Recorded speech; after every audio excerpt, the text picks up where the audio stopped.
नमस्कार, आदाब, सत श्री अकाल। मैं मनदीप सिंह आपके अपने YouTube चैनल आस्क क्लास गुरु में आप सबका स्वागत करता हूं। दोस्तों, हम कंस्ट्रक्शन लाइन के एक बड़े ही महत्वपूर्ण टॉपिक ग्लास के बारे में जानकारी ले रहे हैं और आज हम इसी टॉपिक को आगे बढ़ाते हुए हम जानेंगे कि ग्लास लाइन में साइज लेने के लिए में क्या क्या चीजों की आवश्यकता होती है और हम कैसे साइज लेते हैं और हमें इसमें क्या क्या सावधानी बरतनी चाहिए।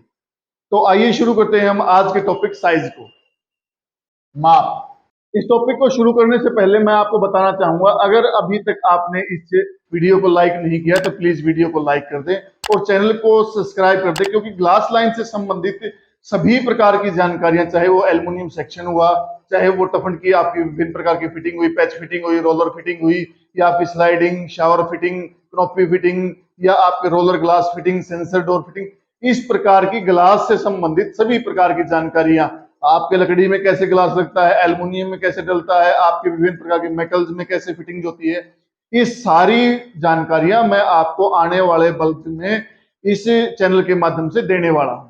तो आप इस चैनल को जल्दी से जल्दी लाइक और सब्सक्राइब कर लें और अगर अभी तक आपने मेरी पहले वाली वीडियो नहीं देखी है तो आप कोने में जाकर के आई बटन को क्लिक करके मेरे पूर्व में बनी हुई सभी वीडियो देख सकते हैं और ग्लास लाइन की भरपूर जानकारी ले सकते हैं। तो आइए शुरू करते हैं हम आज के टॉपिक को, ग्लास साइज।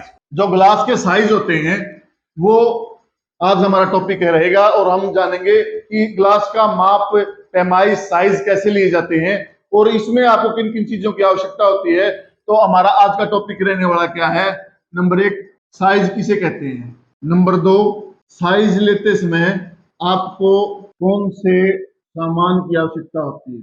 और नंबर 3 है, साइज लेते समय क्या क्या सावधानी बरतें। तो आज हम इन्हीं टॉपिक्स के ऊपर बात करेंगे। सबसे पहला है, हम साइज किसे कहते हैं। साइज वो पैमाना लेने का एक माध्यम होता है, माप लेने का वो माध्यम होता है जिससे कि हम सही तरीके से माप लेकर के लंबाई और चौड़ाई उस जगह की लेकर के जहां पर हमारे को ग्लास लगाना है उसका प्रॉपर हम एक पैमाना लेकर के उसके रिगार्डिंग हम साइज को काट करके या साइज को बना करके उसके द्वारा हम जो फिटिंग करते हैं उसे साइज कहते हैं। किसी भी ग्लास को लगाने से पूर्व उसका साइज यानी कि उसका माप लेना आवश्यक होता है, उसकी लंबाई और चौड़ाई ये हमारे को उसकी जांचनी होती है और उसी माध्यम से हम जांच करके उसकी ड्राइंग बना करके तब हम उसको साइज बना करके उसको लगाने का काम करते हैं। इसे हम माप या पैमाना भी कहते हैं। और अब हम बताते हैं आपको साइज लेते समय आपको किन किन सामान की आवश्यकता पड़ती है। जो आप साइज लेते हैं उसमें आपको सामान की क्या क्या आवश्यकता पड़ती है। तो आइए स्टार्ट करते हैं हम। नंबर 1, इंची टेप। सबसे पहले आपको इंची टेप की आवश्यकता पड़ती है। नंबर 2, नोट पैड या पेन की आपको आवश्यकता पड़ेगी इनके साइजों को लिखने के लिए। Number 3, water level. नंबर 4, सॉल। नंबर 5, गुणिया। और नंबर 6, निशान के लिए मार्कर। आपको साइज लेते समय आपको इन सामानों की आवश्यकता, जो भी साइड के ऊपर, चाहे आप टफन के साइज ले रहे हो, चाहे आप किसी एल्युमिनियम या लकड़ी की विंडो के लिए साइज ले रहे हो, तो आपके पास में इंची टेप का होना अति आवश्यक है, नोट पैड का होना आवश्यक है, वाटर लेवल का होना आवश्यक है, सोल का होना आवश्यक है, गुणिया का होना आवश्यक है, निशान के लिए आपके पास में मार्कर का होना आवश्यक है। ये सारे सामान होने के बाद में सबसे पहले हम बात करेंगे इंची टेप की। और हम साइज जो लेते हैं वो कितने प्रकार के होते हैं। साइज मुख्यतः जो लिए जाते हैं वो 3 प्रकार से लिए जाते हैं। नंबर 1 है आपका इंची टेप से। इंची टेप से जो आपकी लंबाई और चौड़ाई होती है, वो जो साधारण जो आपके साइज होते हैं वो नंबर ए है, वो इंची टेप से लंबाई और चौड़ाई के जो साइज होते हैं वो इंची टेप से लिए जाते हैं। उसके बाद में इंची टेप, नंबर 1 इंची टेप से साइज लिए जाते हैं। नंबर 2 है आपका, अगर हम बात करें टेम्पलेट के द्वारा। टेम्पलेट वो माध्यम होता है जब आपका फीता जहां पर काम नहीं करता और आप उसमें असमंजस महसूस करते हैं, तो वहां पर टेम्पलेट जो होती है, कोई फर्मा होता है, किसी फ्रेम का फर्मा होता है, प्लाई का, इस प्रकार की किसी भी प्रकार का ये जो होता है टेम्पलेट होती है, उसके द्वारा साइज लिए जाते हैं। नंबर 3 है आपका कंप्यूटर के द्वारा ड्राइंग के द्वारा जो बड़ी बिल्डिंग्स होती हैं उनमें ना ही आपकी टेम्पलेट काम करती है और ना ही आपके इंची टेप वहां पर लगना संभव होता है पहले से। तो उसके लिए रेडियस के रिगार्डिंग जो कंप्यूटर होते हैं और जिनके अंदर जो आपकी ड्राइंगें बनती हैं उनके माध्यम से आपके कंप्यूटर के द्वारा इसके साइज लिए जाते हैं। तो ये 3 प्रकार से जो साइज लिए जाते हैं। और सबसे पहले इंची टेप। लंबाई और चौड़ाई के माध्यम से जो हम साइज लेते हैं वो इंची टेप के माध्यम से लिए जाते हैं। और इसके अंदर हम इंडिया के अंदर जो होता है हम इंची टेप और सूत का इंची टेप इंच और सूतों का हम इस्तेमाल करते हैं। लेकिन जो अगर सही पैमाने से हमें लेनी है तो अगर हम एमएम से अगर ग्लास के साइज लें तो वो तरीका सबसे बेस्ट होता है।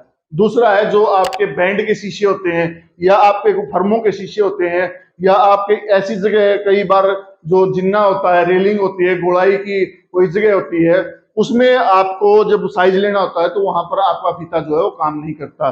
तो उन परिस्थितियों के अंदर आप वहां पर टेम्पलेट का जो तरीका है उसको इस्तेमाल करके आप उसके साइज ले सकते हैं। तीसरा, जो बड़ी मल्टीनेशनल बिल्डिंगें होती हैं, बहुत बड़े बड़े मॉल्स होते हैं जिनमें गोलीय आकार के बने हुए जो बाहर के फसाड होते हैं, उनके लिए क्या होता है कि कंप्यूटराइज ड्राइंग बनी होती है। कंप्यूटराइज ड्राइंग के माध्यम से उनके अंदर कितना रेडियस है उस माध्यम से पहले से ही शीशे के सारे साइज जो होते हैं वो ड्राइंग के रिगार्डिंग ही बना लिए जाते हैं। तो ये 3 प्रकार हैं जिनसे कि हम शीशे के साइज हम लेते हैं। और उसके साथ में हमारे को जो सामान की आवश्यकता पड़ती है, जब हम साइज को लेते हैं तो उस समय हमारे पास में नोटपैड का होना आवश्यक है। जब हम किसी भी साइज को हम मापते हैं तो उसको नोट करने के लिए हमारे पास में तुरंत ही नोटपैड या कॉपी उसको नोट करने के लिए हमारे पास में होना चाहिए। पेन है जो उसको लिखने के लिए होना चाहिए हमारे पास में, ताकि हमारे से कोई भी गलती ना हो। तीसरा जो हमने बताया कि वाटर लेवल क्या काम करता है। वाटर लेवल जब हम पैच फिटिंग के साइज लेते हैं तो कई बार क्या होता है कि फर्श के अंदर ढलान होता है। फर्श में ढलान होने की वजह से या जो फ्रेम लगा हुआ होता है उसके अंदर थोड़ा बहुत ऊंचा या नीचा होता है, जिसकी वजह से हमारे को बाद में दिक्कतें आती हैं। इसके लिए आपको साइज लेते टाइम आपके पास में वाटर लेवल का होना आवश्यक है। उसके बाद में है आपका सॉल क्या काम करता है कि जिस टाइम के ऊपर आपका कोई भी फ्रेम है, फ्रेम के अंदर कई बार क्या होता है कि गिल्ली लकड़ी होने की वजह से या प्लास्टर होने की वजह से वो जगह आगे या पीछे होने की संभावना हो जाती है। और उसको चेक करने के लिए और प्रॉपर साइज लेने के लिए हमारे पास में सोल का होना आवश्यक है। जो सोल हमारे पास में होगा तो कहां से वो बाहर निकली हुई है, कहां से वो अंदर गई हुई है, इसका हमारे को टोटल प्रॉपर पता लग जाता है और हमारे से गलती होने की संभावना कम हो जाती है। उसके बाद में आता है आपका गुणिया। जो गुणिया होता है वो आपके फ्रेम को प्रॉपर 90 डिग्री के अंदर जुड़ा हुआ है या नहीं जुड़ा हुआ, उसके अंदर गैप है नहीं है, ये सारी बातें जांचने के लिए आपके पास में गुणिया का होना आवश्यक है। गुणिया 90 डिग्री में जुड़े हुए फ्रेम को प्रॉपर ये बता देता है कि ये 90 डिग्री के अंदर जुड़ा हुआ फ्रेम है या नहीं है। और उसके बाद में आपके पास में निशान लगाने के लिए नंबर 6 जो है आपके पास में निशान लगाने के लिए मार्कर है। कोई भी जगह के ऊपर जब आप साइज लेते हैं तो वहां पर नंबरिंग करना और निशान लगा देना आवश्यक हो जाता है। आपको इस बात की सावधानी रखनी चाहिए कि जो निशान हम लगा रहे हैं वो सीरियल वाइज या जहां पर आपको जो चीज नोट करनी होती है उसको नोट का निशान लगाने का, ऊपर का या साइड की कोई भी जगह का निशान बनाने के लिए आपके पास में मार्कर का होना आवश्यक। तो ये सारी चीजें आपके जिस टाइम पर साइज हम माप हम लेते हैं तो ये आपके पास में ये सारी चीजें होनी आवश्यक। अब मैं आपको बताता हूं कि जो हम साइज लेते हैं उसके अंदर हमारे को साइज लेते वक्त किन भी बातों का सावधानी बरतनी चाहिए। जब हम ग्लास के साइज लेते हैं, वैसे तो हमारे को जिस काम जो हमने करना होता है, साइज जो लेना होता है, उसमें इन सारी बातों का हमारे को सारा सावधानी रखनी होती है। लेकिन जब हम साइज लेते हैं तो उनमें बहुत सी बातें ऐसी होती हैं जो कि हमारे को सावधानी बरतनी चाहिए। जैसे कि इंची टेप के अंदर हमारे को क्या सावधानी बरतनी चाहिए। जो हमारे पास में इंची टेप है उसका हमारे को प्रॉपर ये पता होना चाहिए कि उसका माप तोल सही है, इसलिए वो माप तोल विभाग द्वारा जांचे गए फीते से ही हमारे को साइज लेने चाहिए। ये इससे हमारे साइज जो होते हैं वो परफेक्ट आते हैं। दूसरा, जब हम साइज ले रहे हैं तो साइज को हमारे को जब हम पैमाइश ले रहे हैं तो उसकी लंबाई और चौड़ाई लेने के साथ में हमारे को उस जगह के सेंटर से या कोने से, जैसे आपकी कोई भी साइज है, हमारे को उस साइज लेते वक्त जैसे हमारा किसी भी जगह साइज है तो हम ये केवल नीचे और ऊपर के साइज न लेकर के हमारे को सेंटर से भी इसके साइज लेने चाहिए। ये जो सेंटर बना है यहाँ से भी इसके साइज लेने चाहिए। और फिर कोने से कोने, जैसे इस कोने से ये कोना और फिर ये कोना, ये आपका प्रॉपर फ्रेम बना हुआ है या उसके अंदर कोई भी टेढ़ापन है, इसकी जांच करने के लिए आपको न केवल हाइट का बल्कि कोने से कोने का और फिर ये वाली हाइट का, इस प्रकार से आपको इंची टेप लगा करके तब उसके साइज लिखने चाहिए। इस प्रकार के साइज लिखने से ऊपर नीचे सेंटर से और कोने से लेने से गलती की संभावना कम हो जाती है। इसलिए हमारे को साइज जो है वो प्रॉपर तरीके से इस प्रकार से लेने चाहिए। साइज में अगर डिफरेंस है तो उसी प्रकार उसी टाइम उसको नोट कर लेना चाहिए कि ये इसमें ये दिक्कत है। और अगर आपके साइज के रिगार्डिंग दिक्कत है, अगर वो ठीक करवाने की पॉसिबिलिटी में है, तो आप बोलिए कि इसको ठीक करवाया जाए। उसके बाद में ये साइज होने के बाद में आपको चाहिए कि अगर हमारे यहाँ पर इंची टेप जो होता है वो इंचों और सूतों के अंदर हमारे साइज लिए जाते हैं। इंचों और साइज से सूत के अंदर हमारे जो साइज होते हैं वो एमएम में अगर हम लेते हैं तो उसकी परफेक्टनेस, उसकी जो गुणवत्ता होती है वो इंचों के सूतों से बेहतर पैमाइश होती है। इसलिए हमारे को जो पैमाइश है वो मिलीमीटर यानी कि एमएम साइज जो है, अगर वो हमारे मिलीमीटर एमएम के अंदर अगर लिए जाते हैं तो उसका जो पैमाइश का माध्यम होता है, आपका जो पैमाइश आप नोट करते हैं उसमें आपकी जो साइज बेहतर आते हैं। इसलिए हमारे को एमएम में अगर साइज लेते हैं तो वो ज्यादा तरीका बेहतर होता है। जहां पर आप साइज ले रहे हैं वहां के फर्श को, अगर पैच फिटिंग वगैरह में आपने देखा हुआ कि साइज लेते वक्त अगर हम फर्श को नहीं चेक करते हैं, नीचे से अगर हम फर्श को चेक नहीं करते, जब डोर खुलता है तो अमूमन क्या होता है कि वहां पर साइजों की गलती की वजह से हमारा जो डोर है, जो हमने वाटर लेवल चेक किए वगैरह अगर हमने साइज ले लिए तो जो हमारा डोर है वो फंस जाता है। और उस फंसने के लिए जिस टाइम पर मैं आपको टफन के पैच फिटिंग के साइजों के बारे में बताऊंगा तो वो एक डिटेल में बताऊंगा कि किस तरीके से उसके बचा जा सकता है और कहां पर जो साइज लेने वाला है वो इन बातों का वहां पर ध्यान रखे। उसके बाद में सॉल्व से क्या होता है कि साइज लेने से पूर्व हमारे को उस जगह का अच्छी तरह से बाहर अंदर या ऊपर उठाई हुई है तो इनके लिए हमारे को सॉल जगह के अंदर लगा करके और तभी उसके साइज लेने चाहिए।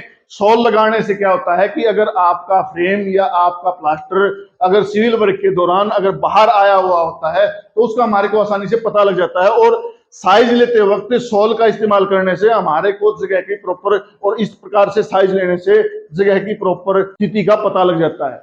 उसके बाद में गुणिया, फ्रेम अगर मान लीजिए बांगा टेढ़ा या तिरछा जुड़ा हुआ होता है, जब हम गुणिया लगाते हैं तो उससे हमारे को क्या होता है कि उस जगह का पता लग जाता है कि भाई वो गुणिया के अंदर यानी कि 90 डिग्री के अंदर जुड़ा हुआ है या नहीं जुड़ा हुआ। अगर साइज लेते वक्त वो 90 डिग्री में नहीं जुड़ा हुआ है तो हमारे को उसके लिए टेम्पलेट का इस्तेमाल करना चाहिए।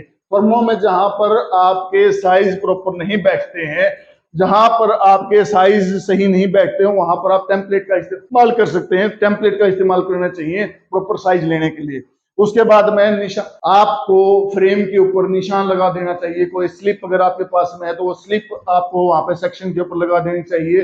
दीवार में कई बार क्या होता है कि पेंट होने की वजह से वो निशान जो है वो दब जाते हैं, तो आपको ऐसी जगह के ऊपर वो निशान लगाने चाहिए जहां पर वो निशान या आपके नंबर हैं वो मिटे ना।